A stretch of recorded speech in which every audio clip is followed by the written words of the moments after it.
Schmidt, and more specifically, his employment of political theology in opposition to democratic theory and practice.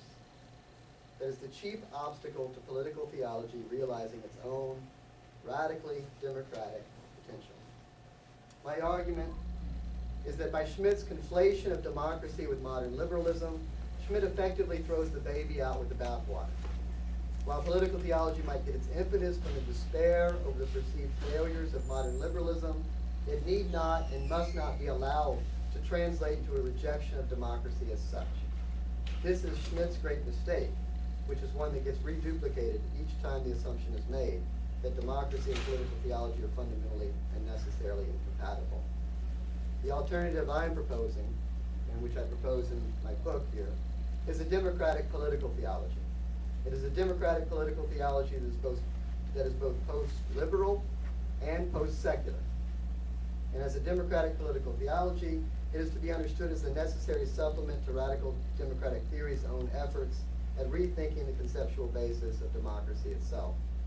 What this means in a very concrete sense, which will become the basis and bulk of my presentation here today, is that we need to rethink the proper relationship between religion and politics. The old, modern, liberal, secular norm will no longer do.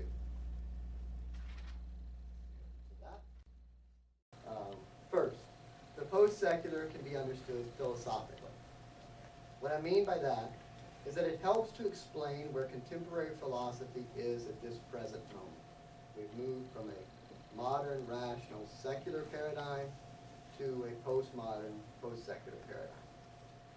Think here about what you probably already know about modern, specifically modern Enlightenment philosophy. As the Enlightenment philosopher Immanuel Kant put it, to be a modern, rational, thinking person, one has to, quote, dare to think for oneself. This is how he defined enlightenment, the dare to think. One cannot just accept what either religious or political authorities tell you to think. You have to be willing to question. You have to achieve certainty by exercising your own capacity for reason. And at least one thing that reason teaches us is that knowledge and faith are two separate things. Knowledge is certain, tested, and scientific.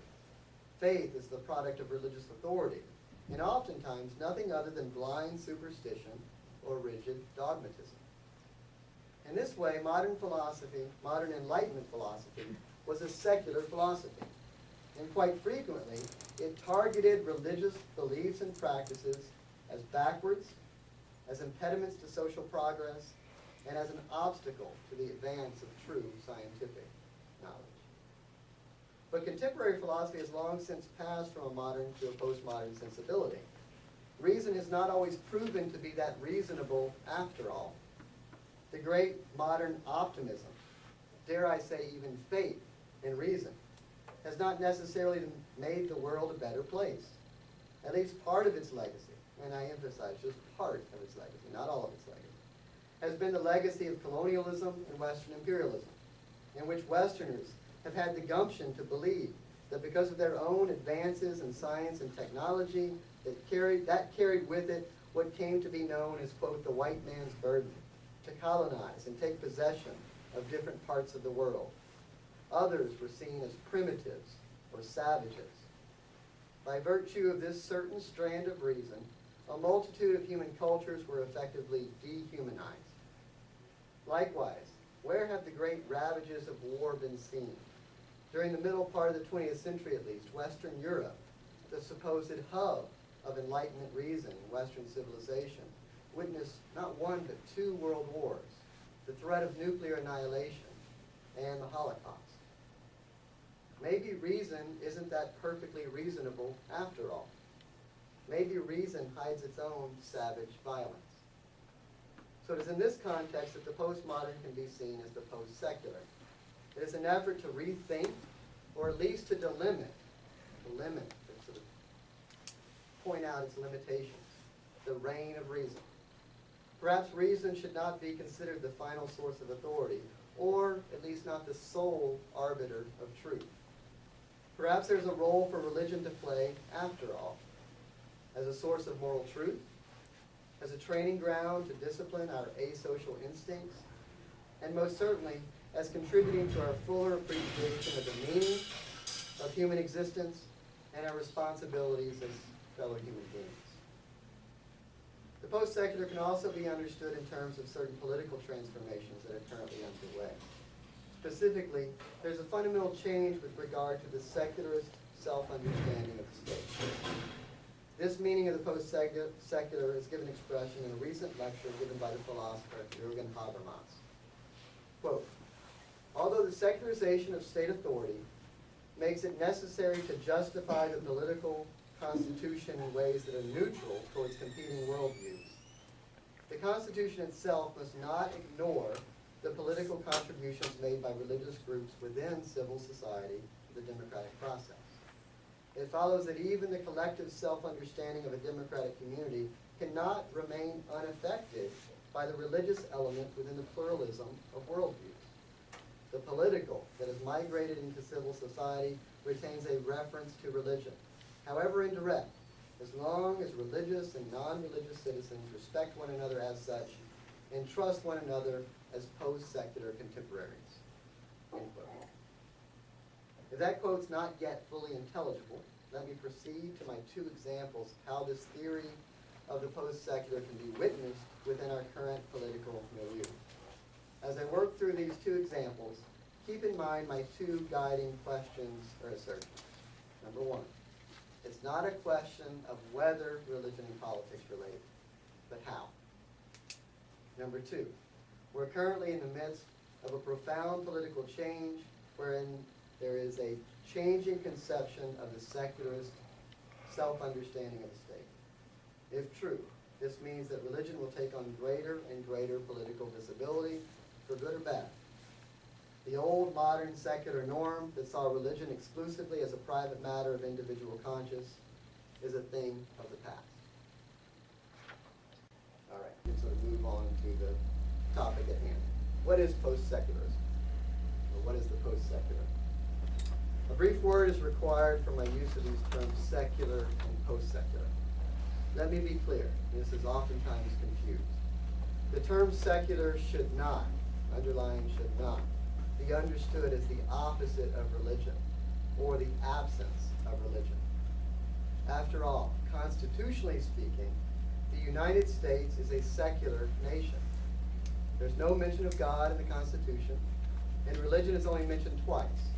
Once when the Constitution forbids any religious test or oath for political office, and second in the First Amendment, where the government is explicitly prohibited from making any law respecting an establishment of religion and from impeding the free exercise of religion. If we are secular by law, we also happen to be among the most religious nations in all of the industrialized world. So we are both secular and religious at one and the same time, without contradiction. As one religion scholar puts it, we're secular by law and religious by choice. If the term secular does not mean the opposite or absence of religion, then what does it mean? Most often, it has been taken to mean the separation of church and state. While I myself certainly support this aspect of our cultural and political heritage, and would point out the paradox that it is precisely by virtue of this separation of church and state that religious life in the United States has thrived and remained vibrant throughout our history. That is to say, precisely because we regard religion as voluntary here in the United States, it has remained relevant. But I also think there's some unfortunate connotations to the phrase separation of church and state, specifically two. First, when people talk of the separation of church and state, they oftentimes mistakenly think that religion is an exclusively private matter of individual conscience that has no bearing whatsoever on public life or politics. For example, as the American philosopher Richard Rorty once put it, the problem with interjecting religion into public discourse and politics is that it is, quote, a conversation stopper, end quote. You have your religion and your religious authority, I have mine. To the extent that we accept the dictates of our religion as the final authority, we're incapable of conversation or compromise.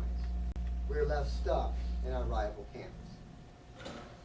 Second, and relatedly, when people talk about the separation of church and state, they oftentimes mistakenly think that the cordoning off of religion from politics and vice versa, as if religion and politics are to be kept entirely separate and distinct. Of course, we know, and say this as strongly as I can, we know this is not how things actually work.